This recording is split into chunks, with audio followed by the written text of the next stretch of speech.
안녕하세요. 저는 40대 후반의 엄마입니다. 이렇게 글을 써본 적이 없어서 어색하네요. 저는 얼마 전에 정말 운명 같은 일을 겪었습니다.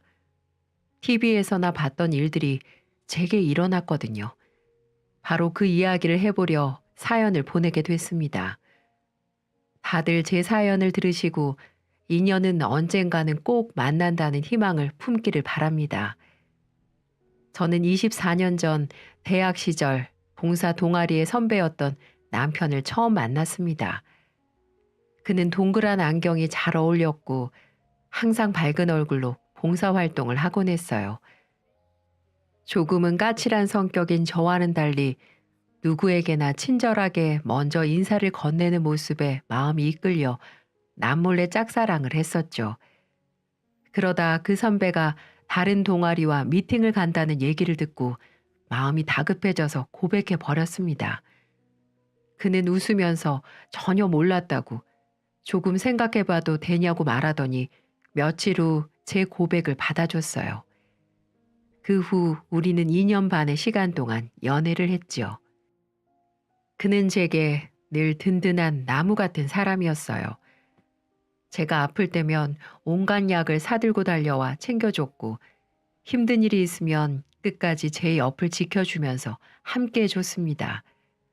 덕분에 이런 사람이라면 평생 내 편이 되어줄 수도 있겠다고 생각했죠. 그러다 어느 날 갑작스럽게 어린 저희에게 뜻하지 않은 축복이 생겼습니다. 제가 임신을 한 거였어요. 둘 다 아이를 너무 좋아하고 나중에 결혼하면 꼭 아이를 갖자고 말하곤 했지만 저는 막상 결혼도 하기 전에 임신을 하니 두려움이 앞서더군요. 다른 사람이 알면 욕할 것 같았고 말할 용기도 없었죠. 그리고 이렇게 어린 나이에 아이를 낳아서 잘 키울 수 있을지도 의문이었고요. 이렇게 제가 불안해하고 있으니 그는 제 손을 꼭 잡아주었습니다. 걱정 마. 내가 책임질 거니까. 이 아이 우리가 잘 키워보자. 하늘에서 이렇게 우리에게 새 생명을 주셨는데 당연히 받아들여야지. 라고 말하며 저를 꼭 안아주었습니다. 저는 남편의 책임감 있는 모습에 제 불안감은 눈 녹듯 사라졌고 이 아이를 꼭 낳아서 열심히 키우겠다는 결심을 하게 되었죠. 그렇게 우리는 결혼을 하기로 마음을 먹고 양가에 인사를 드리기로 했습니다. 시부모님들이 저를 싫어하면 어떡하나, 결혼을 반대하면 이 아이는 어쩌지, 이런 불안한 마음이 들었던 것도 사실이에요. 역시나 인사를 드리러 가니 저를 무슨 벌레 마냥 쳐다보시더군요. 중소건설회사를 운영하면서 꽤나 부유하게 살던 시댁은 외동아들을 별 볼 일 없는 집안인 저에게 장가 보내는 것이 탐탁지 않아 보였습니다. 땅 부자에다 재력이 상당한 시댁에 비해 저희 친정집은 너무나 비교 대상이었죠. 저희 친정집은 몇 년 전 아빠가 당뇨로 한쪽 다리를 잃으신 후로 엄마가 식당에서 일하면서 생계를 책임지시는 상황이었어요.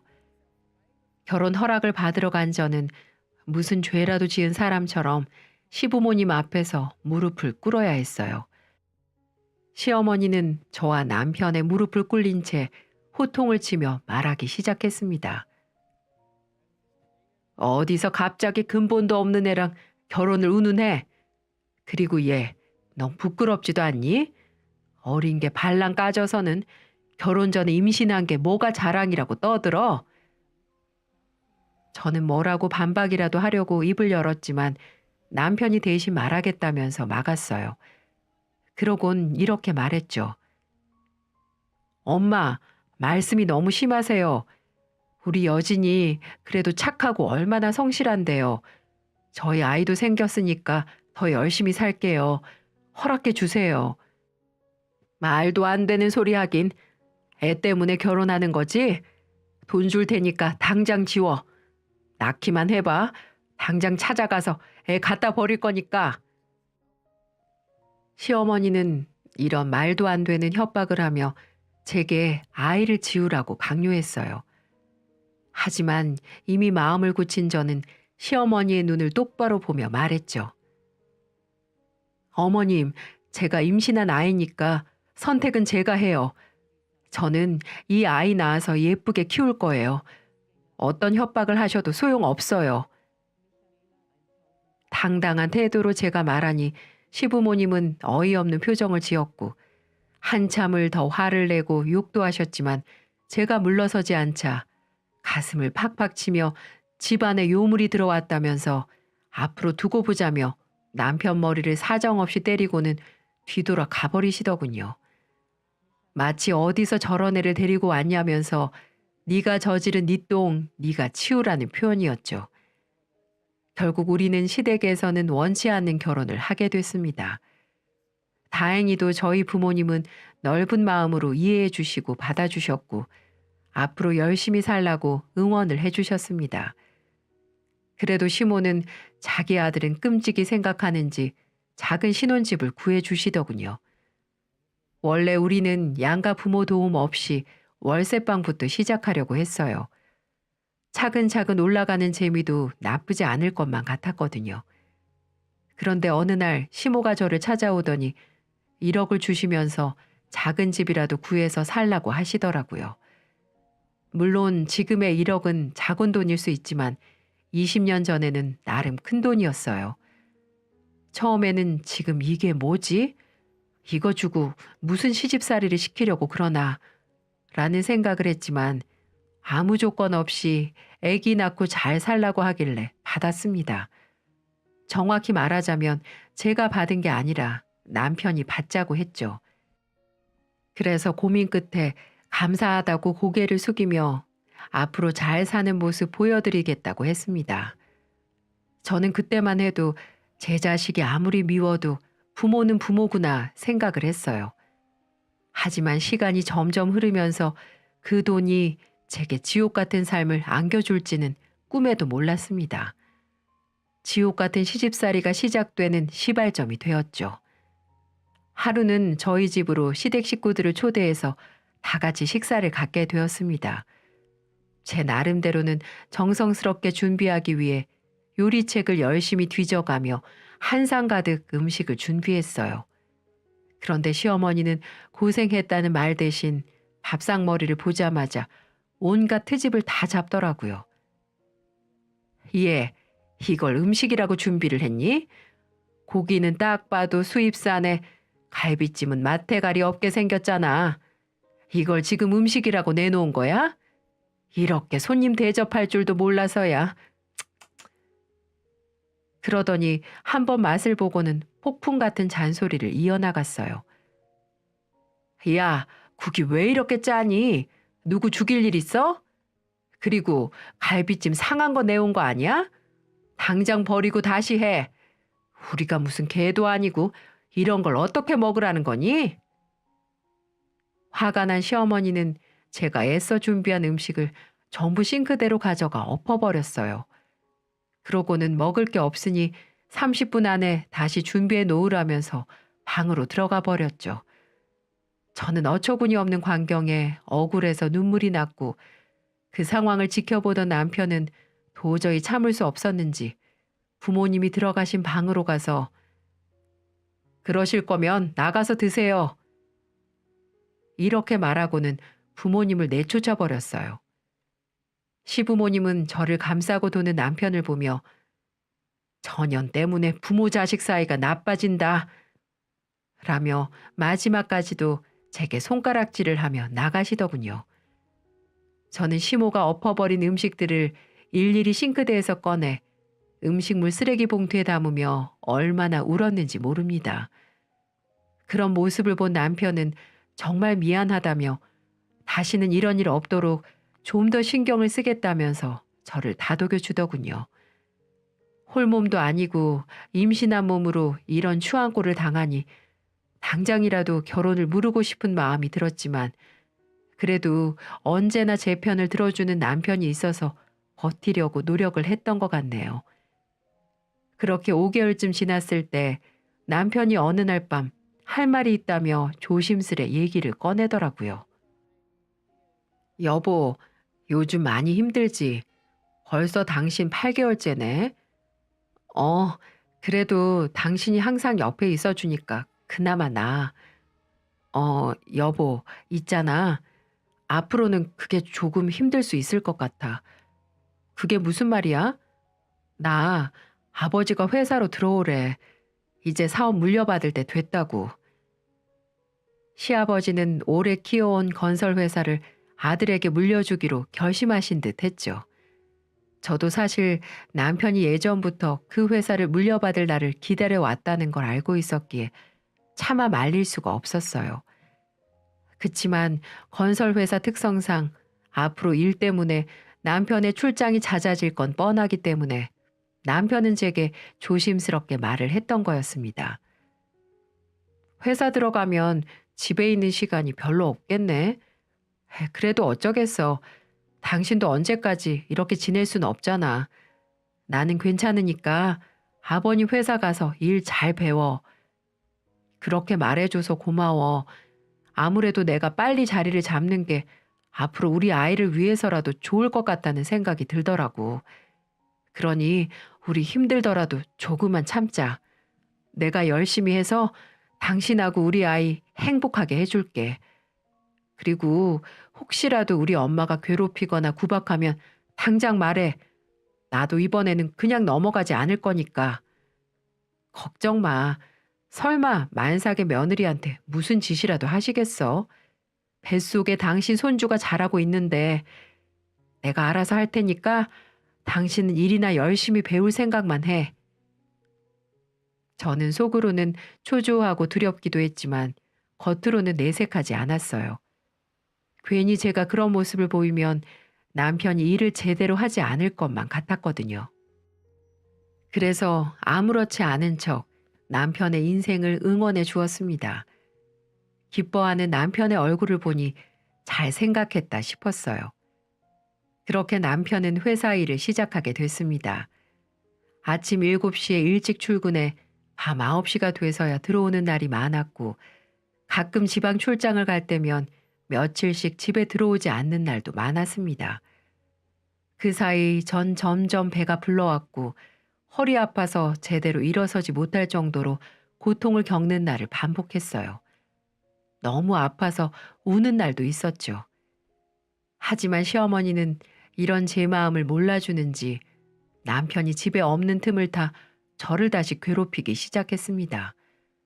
정말 다양한 방법으로 저를 힘들게 하기 시작했어요. 마치 제가 지쳐 떨어져 나가주기를 바라는 것 같았죠. 어느 날은 시모가 전화를 해서 집에 중요한 손님이 오는데 일손이 부족하니까 빨리 와달라고 하더라고요.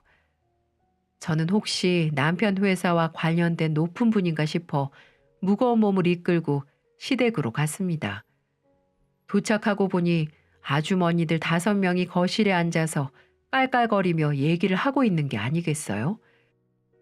저는 그 모습을 보고 인사를 드리기 위해 어떤 분들이냐고 여쭤봤습니다. 어머님, 저 왔어요. 이분들은 누구신지. 왔니? 인사해. 우리 아파트 부녀회원 분들이신데 오늘 우리 집에서 저녁을 먹기로 해서 말이다. 그래서 너 좀 불렀다. 그리고는 저를 주방으로 데려가 곧 저녁 시간이니 요리를 해달라고 뻔뻔하게 말하더군요. 맞습니다. 이 시모라는 여자는 저 여자들에게 음식을 해주는 식모가 필요한 거였어요. 너무 화가 나더군요. 아무리 내가 미워도 그렇지 만삭의 며느리에게 아파트 부녀 회원들 음식을 대접하라뇨. 저는 어떻게 대처해야 할지 잠시 생각을 하고 있었습니다. 그러자 그 여자들 중 한 명이 저를 보며 깔보기 시작하더군요. 제가 저번에 말한 그 뻔뻔한 며느리인가 보네. 아직 나이는 어려 보이는데 만삭의 몸이라니. 딱 봐도 이 집 재산 노리고 사고 친 거 맞네. 그러니까 일도 제대로 할 줄 몰라 영 쓸모가 없어. 그래도 어쩌겠어. 우리 아들이 쟤 아니면 안 된다는데 이쁜 구석이라고는 단 하나도 찾아볼 수가 없다니깐. 집안 안 좋아, 돈도 없어, 음식도 못해. 내가 살다 살다 저런 며느리를 드릴 줄 누가 알았겠어. 그러니 나를 본보기로 삼아 그대들은 며느리 집안에 잘 들이라고. 에휴, 난 포기했어. 아유, 저렇게 얼빠진 년한테 발목 잡혀서 어떡해?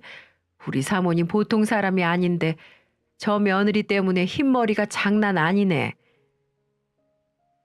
저를 보고 대놓고 악담을 하는 그 인간들은 정말 악마나 다름없어 보이더라고요. 도저히 참을 수가 없었습니다. 분명 시모와 이것들은 제가 오기 전에 작당 모의를 하고 대놓고 이혼을 요구하는 듯 보였습니다. 그래서 입에 담기도 힘든 말을 뻔뻔하게 하면서 제가 이 집안에 지쳐서 나가 떨어지기만을 바라는 것 같아 보였어요. 그래서 저는 내가 당한 만큼 갚아주기 위해서 냄비에다가 찬물을 듬뿍 담아서 거실에 앉아있는 그 여자들에게 전부 뿌려버렸습니다. 어머, 이게 뭐 하는 짓이야? 뭐 하는 짓이긴요. 인간도 아닌 것들한테 냉수 받고 정신 차리라고 물 좀 뿌렸습니다. 어떻게 사람이 그럴 수가 있어요? 남도 아니고 만삭의 며느리를 불러서 자기 며느리를 험담하다뇨. 그리고 뭐요? 우리 집안 뭐요? 그래요. 우리 집 그쪽보다 가난하고 잘난 거 하나도 없어요. 하지만 오늘 보니까 그쪽같이 더러운 인성을 가진 사람보다는 돈 없어도 가슴으로 나를 키워주신 우리 부모님이 훨씬 더 자랑스럽다는 걸 다시 한번 느낄 수 있네요. 돈 좀 있다고 그러는 거 아닙니다. 나이 60 넘어서 화장은 술집 여자처럼 하고 다니는 어머님. 제발 거울 보고 정신 차리세요. 저는 이만 갑니다. 그렇게 저는 작정을 하고 저를 욕보인 그 여자들에게 나름 복수를 해주고 돌아왔습니다. 저도 어디서 그런 용기가 생겼는지 몰라요. 시모는 제가 그렇게 행동하고 돌아서자 아무 말 못하고 인상을 쓰고 있는데 참 물에 빠진 쥐새끼 같았습니다. 그날 이후 저는 한 가지 마음을 먹은 게 있어요. 더 이상은 이 시모라는 여자 때문에 눈물을 흘리지 않을 것이며 당하고만 있지 않을 거라고요. 저는 남편에게도 곧장 전화를 해 그날 있었던 일을 말했습니다. 남편은 불같이 화를 내더니 제게 잘했다고 칭찬을 해줬어요. 그리고는 곧장 시댁으로 가 시모와 한바탕 했나 보더라고요. 남편이 어떻게 심하게 했는지는 모르지만 남편의 과격한 행동에 시모가 눈물까지 흘렸다고 했습니다. 아들 자식 힘들게 키워봤자 아무 소용없다면서 땅을 치며 오열을 했다고 했어요. 시댁에서 돌아온 남편은 자고 있는 저를 안아주며 정말 미안하다며 저를 다독여 주더군요. 여보, 미안해. 못난 남편 둬서 당신이 고생이 많네. 내가 당신한테 너무 미안해서 뭐라 할 말이 없다. 당신이 뭐가 미안해. 당신 어머니가 유별난 거지. 걱정 마. 나 우리 아이를 위해서라도 더 이상은 당하지 않기로 했어. 그러니 나는 신경 안 써도 돼. 그리고 어머니도 손주 낳으면 좀 달라지시겠지. 그러니 우리 조금 기다려보자. 언젠가는 분명 마음 여실 거야. 저는 눈물 흘리면서 연신 미안하다는 남편을 오히려 제가 위로해 주었습니다. 하지만 시모의 만행은 쉽게 끝나지 않았습니다. 제 출산이 한 달도 채 안 남았을 때 정말 잊을 수 없는 사건이 벌어졌어요. 낮에 제가 병원에 다녀온 사이 집이 다 뒤집혀져 있는 게 아니겠어요? 도둑이라도 들었나 싶어 깜짝 놀라 안방에 들어가 보니 시어머니가 온 집안을 헤집어 놓고 있더라고요. 정말 지긋지긋했습니다. 황당해하는 저를 보더니 시어머니가 말하더군요. 예, 마침 잘 왔다. 집안꼴이 이게 뭐냐? 옷 걸어놓은 거 봐라. 색깔별로 두께별로 나눠서 모아놔야지. 또 냉장고는 왜 이러니? 더럽게. 음식은 깔끔해야 되는 거 몰라? 다 똑같은 통에 담아서 각 맞춰서 정리해야지. 다 다시 정리해야 될 것 같아서 내가 다 꺼내놨으니까 내 눈앞에서 다시 정리해. 옷가지들은 바닥에 내동댕이 쳐져 있었고 냉장고와 냉동실에 들어있어야 할 음식들은 다 주방에 널브러져서 점점 상해가고 있더라고요. 저는 황급히 다시 집어넣었는데 그러는 제 손을 휙 낚아채더니 다 다시 정리해서 넣으라며 소리를 고래고래 지르더라고요. 그 순간은 정말 서러워서 눈물이 나더군요. 어머님, 저 출산이 한 달도 안 남았어요. 며느리한테 도대체 왜 이러세요? 정말 저 죽고 싶은 걸 보고 싶으세요? 그럼 죽어. 내가 이런 말까지 안 하려고 했다만 너 우리 아들 꼬드긴 게 우리 집 재산 보고 사고 친 거 내가 모를 줄 아니? 그리고 주위에서 다 그러더라. 네 뱃속의 아이 우리 아들 씨 아닐 수도 있다고. 내가 그런 소리 들었는데도 너를 이뻐할 수 있겠니? 왜 오늘도 정신 차리라고 냉수 갖고 와서 얼굴에 뿌려보시지. 그때는 내 가만히 있었다마는 오늘도 그랬다간 가만 안 둘 줄 알아. 이것이 시엠이 무서운 거 모르고 어디서 나대고 있어? 잔말 말고 빨리 당장 다 정리해. 저는 이를 바득바득 갈면서 시모를 째려보며 말했어요. 그러는 어머님은 얼마나 깨끗하게 살길래 이러세요? 매일 이러면 저도 가서 똑같이 해도 되는 거죠? 우리 둘 중에 누가 먼저 지쳐서 떨어지는지 한번 해보실래요? 저 앞으로 아무리 시어머니라도 안 참을 거예요. 그러니 계속 이렇게 하고 싶으면 하세요. 저도 똑같이 매번 해드릴게요. 그러자 당황한 표정의 시모는 버럭 화를 내며 말했죠. 얘, 너랑 나랑 같니? 이 버르장머리 없이. 어머, 얘 눈빛 봐라. 어디 무서워서 살겠니? 이런 걸 보기 싫으면 당장 이혼해. 더 이상 버티지 말고. 천안 집구석에서 자라서 그런지 몰라도 버티기는 오지게 잘 버티네. 라고 하면서 제 가슴에 또 한 번 상처를 주고 가시더군요. 그리고 30분 뒤에 남편이 퇴근을 하고 집으로 돌아왔습니다. 저는 그 순간은 너무 힘들어서 하소연을 했습니다. 여보, 나 진짜 미쳐버릴 것 같아. 당신 어머니 해도 해도 너무한 거 아니야? 나 왜 이렇게 살아야 돼? 왜 그래? 무슨 일 있어? 지금 이 집안 꼴 좀 봐. 조금 전에 어머님이 집에 찾아와서 다 뒤집어 놓고 가셨어. 내가 도대체 뭘 그렇게 잘못했는데. 나 이제 너무 힘들고 지쳐. 다 포기하고 싶을 정도로. 뭐라고? 어쩐지 엄마가 집에 반찬 좀 갖다 준다고 비밀번호 알려달라고 하던데 이러려고 지금 나한테 물어봤던 거네. 진짜 못 살겠다. 우리 이혼하자. 나 앞으로 이렇게 살 자신이 없어. 지금도 이런데 나중에 내가 아이 낳고 키우면 더 심해질 거 아니야. 도저히 나 버틸 자신이 없어. 나 이런 정신 상태로 우리 아기 예쁘게 잘 키울 자신이 없어. 남편은 제 말에 충격에 빠지는 듯 했습니다. 제 입에서 이혼이라는 말이 나올 줄은 꿈에도 몰랐었던 것 같았어요. 남편은 한참을 깊게 생각하더라고요.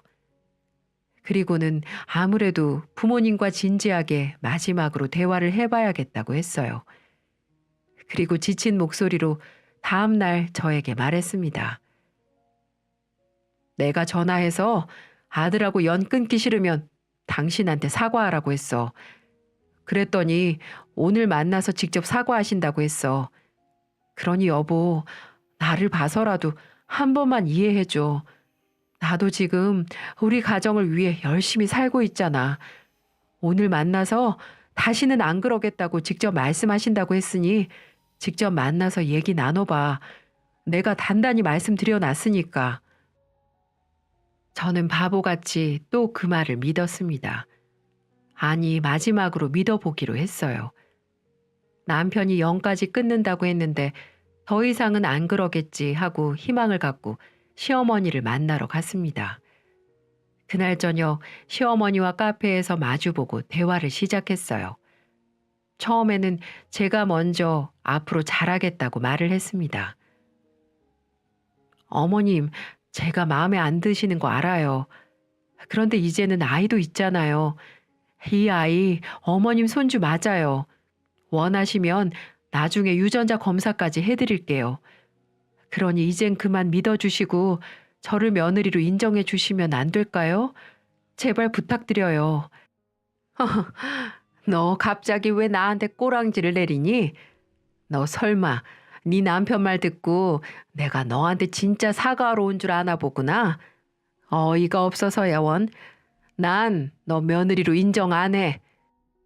네 그 뱃속에 있는 아이도 내 손주로 인정 안 하고 분명 너 닮은 애새끼 태어날 텐데 내가 그걸 평생 봐야 되겠니?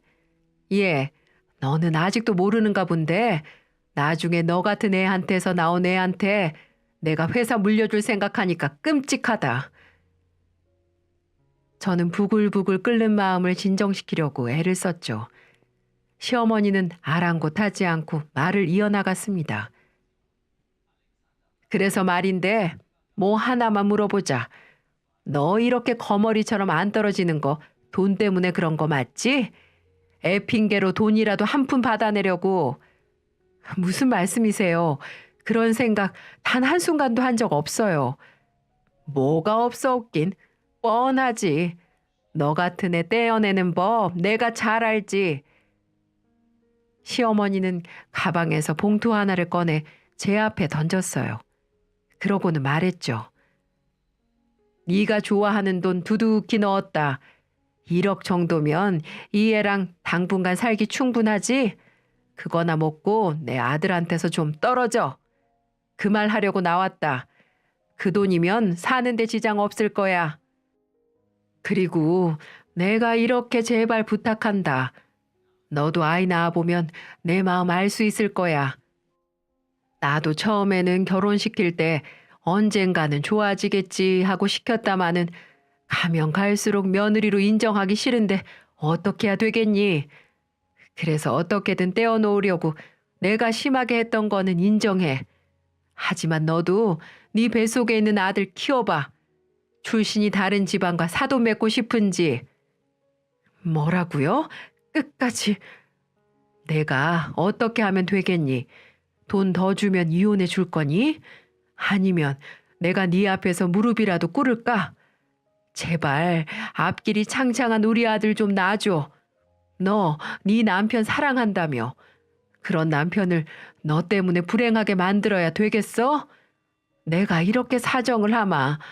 그동안 내가 너한테 실수했던 것들은 진심으로 사과할 테니 제발 우리 아들만 생각해줘. 지금 너 때문에 우리 아들하고 내 사이도 안 좋아진 거 너도 잘 알지? 너 때문에 모자 사이도 인연을 꼭 끊어야 되겠니?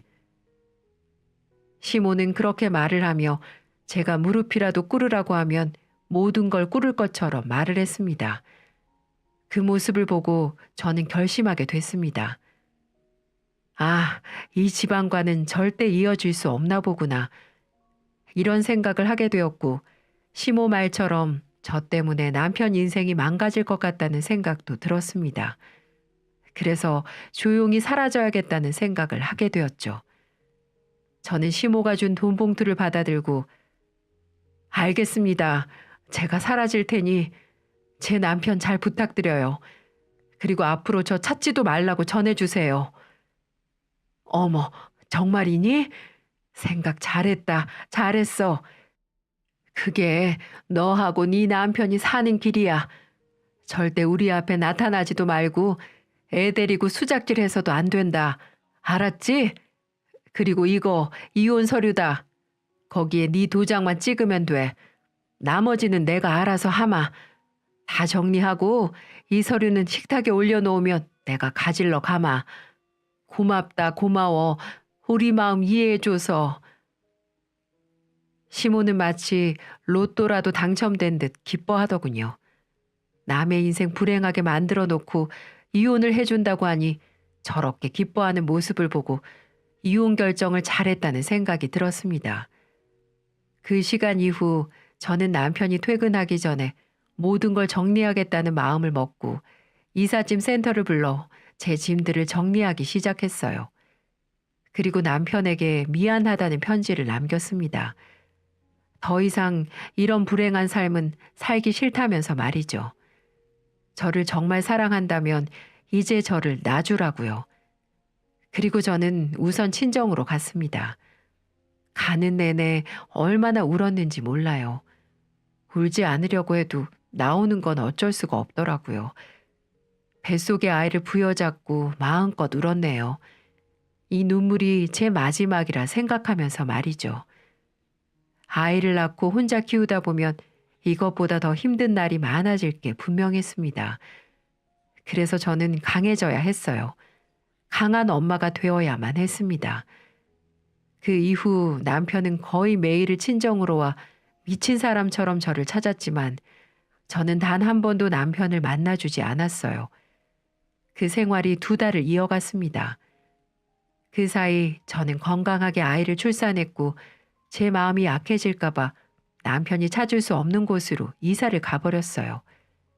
그게 남편과의 마지막이었습니다. 그렇게 23년이라는 세월이 흘렀어요. 그 후 저는 정말 악착같이 재혼도 하지 않은 채 열심히 살았습니다. 아들은 다행히도 아빠 없이도 밝고 예쁘게 자라서 작년에 좋은 대학에 들어갔습니다. 항상 우리 엄마 하며 저를 끔찍이도 아껴주는 사랑스러운 아들로 성장했어요.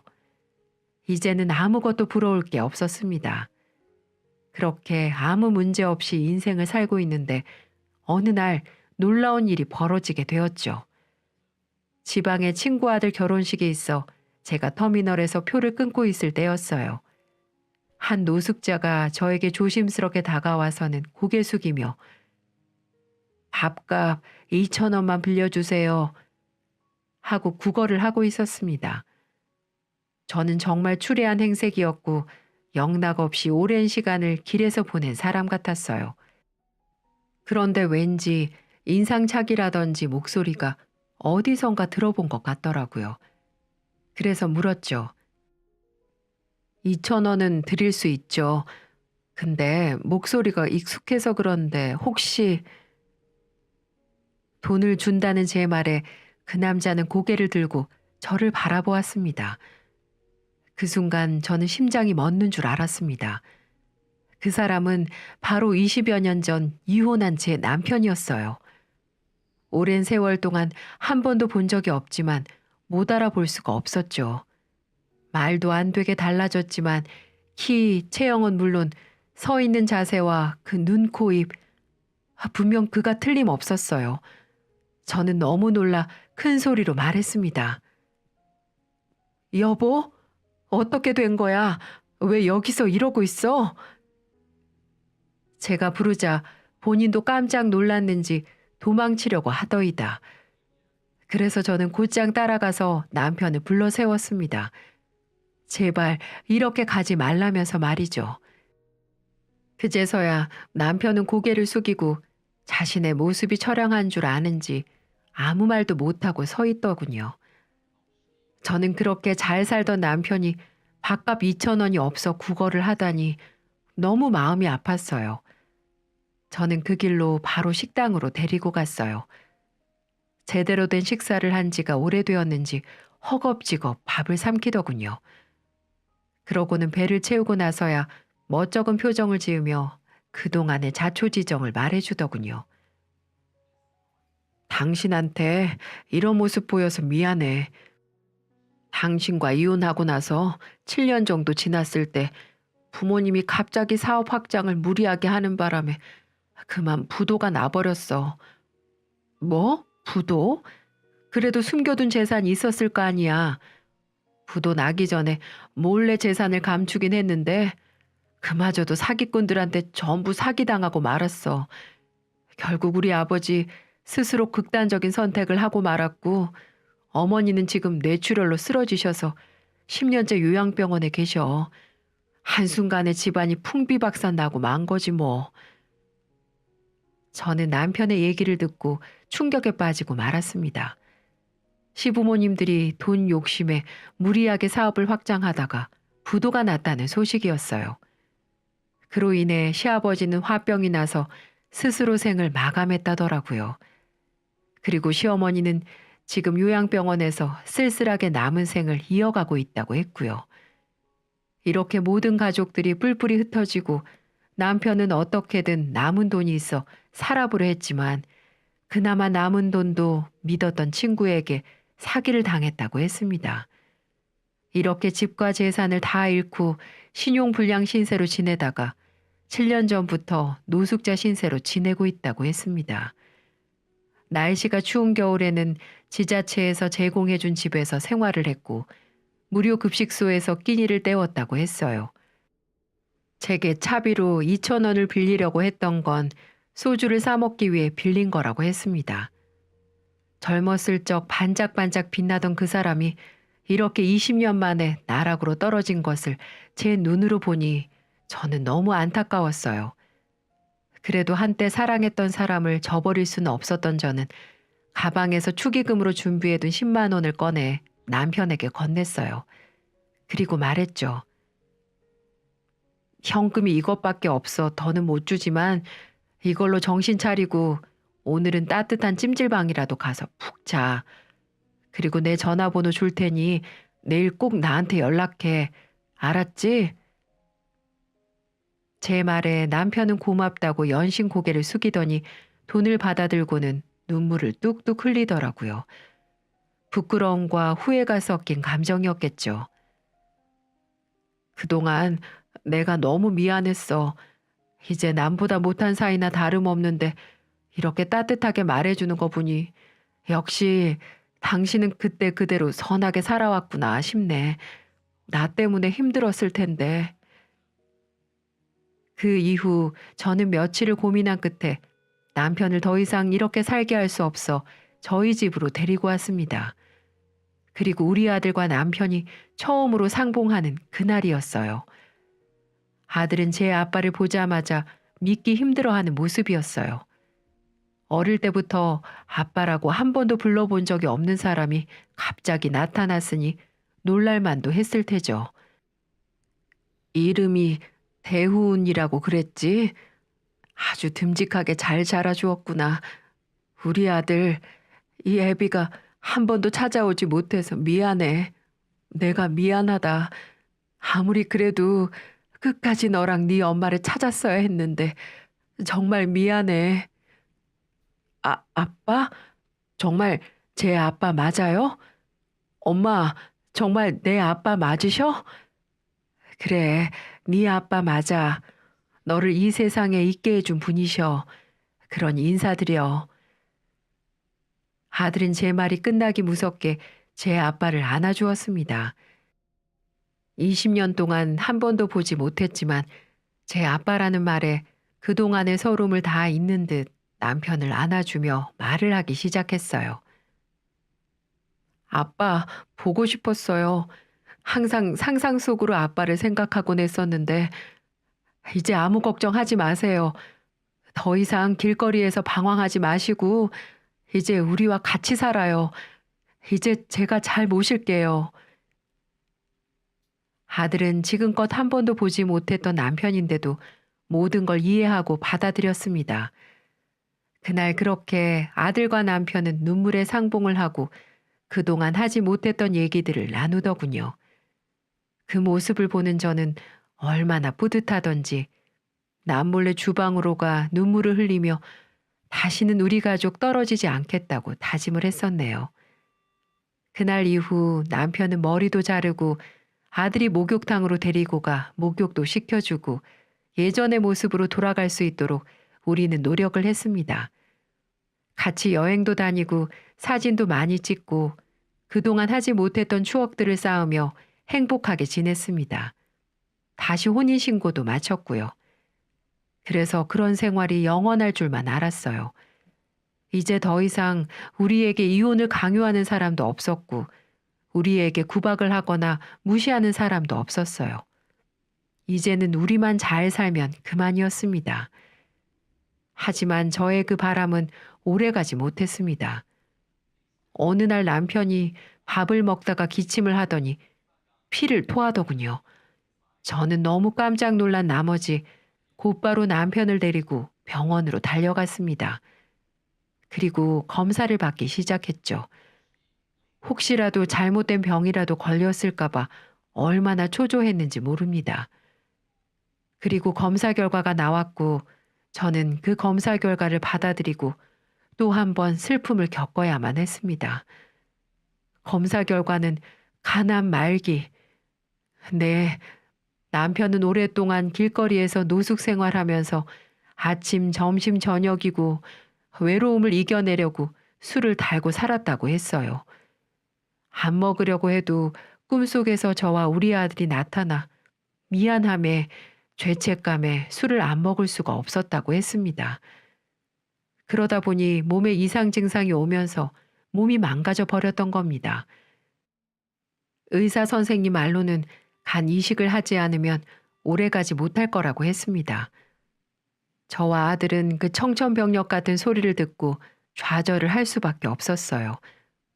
어떻게 남편을 만났는데 이제는 다시는 헤어지지 않을 거라고 약속을 했는데 다시 우리 세 식구가 떨어져야 한다니, 아니 이제는 영영 볼 수 없다니 얼마나 무섭고 두려웠는지 모릅니다. 남편은 인생 사는 것도 다 정해진 거라면서 너무 슬퍼하지도 상심하지도 말라고 했어요. 이렇게 죽기 전에 저와 아들을 보고 죽는 것만으로도 자신은 무척 행복한 사람이라면서 말이죠. 바보 같은 인간, 자신이 곧 죽을 걸 알면서도 우리에게 미소를 짓는 남편을 보고 저는 그 자리에서 통곡을 하고 말았습니다. 안 돼.